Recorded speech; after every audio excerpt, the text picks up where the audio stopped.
ఈ రోజే డౌన్లోడ్ చేయండి. మీ ఫేవరెట్ షోస్ చూడండి. శ్రీవల్య లాంటిది కాదు బాబాయ్, ఏదో జరిగింది. నాకు అదే అనిపిస్తుంది కౌశికి. ఆ అమ్మాయి మన ఇంట్లో ఉన్నది కొన్ని రోజులే అయినా తన ప్రవర్తనని చూశాం కదా, తనది ఆ స్వభావం కాదు. కాదు, కళ్ళతో చూసినా కూడా మీరింకా నమ్మకపోతే ఇంకా ఏమనాలా? కొన్ని రోజులు చూస్తేనే తెలిసిపోయి ఉండదా? భలే చెప్తారు బా మీరు. అన్నం ఉడికిందని మొత్తం చూస్తామా? అదేమో అన్నమో, అదేమో మన మొహాలకి పోయాలని చూసిందేమో సున్నమో. చాలా తేడా ఉండది. ఇక పోయిన దొంగ గురించి ఆలోచించబాకండి. అది దొంగే అనుకోండి. దాని పేరు ఇంట్లో వినపడతాంటానే ఒళ్ళు మండిపోతా ఉండది. ఇక దాని ఊసే ఎత్తబాకండి, చెప్తా ఉండా. రాష్ట్రీవల్లి ఎవర్రా మళ్ళీ?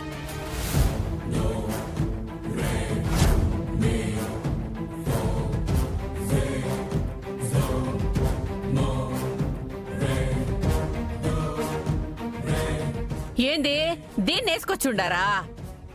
ఇది ఇంట్లో ఉండడానికే ఏం లేదని గెంటేస్తే ఎందుకు తెచ్చుండారు?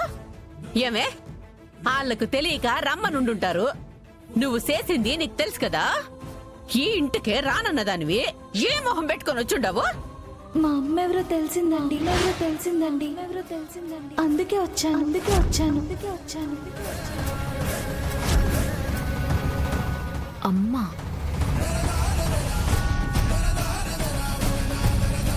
కేదార్ గాడు సుహాసిని ఫోటోని చూసుండాడా ఏంది?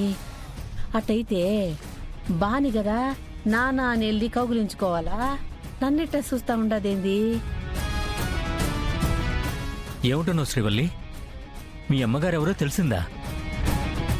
అవునండి, తెలిసింది.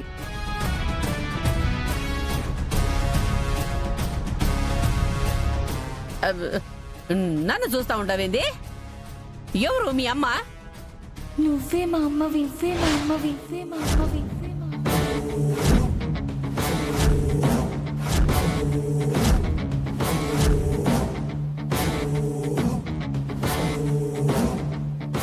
నాకు జన్మనిచ్చిన తల్లివి నువ్వే.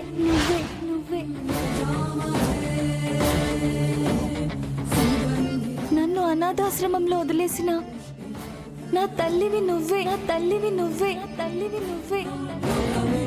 అమ్మా.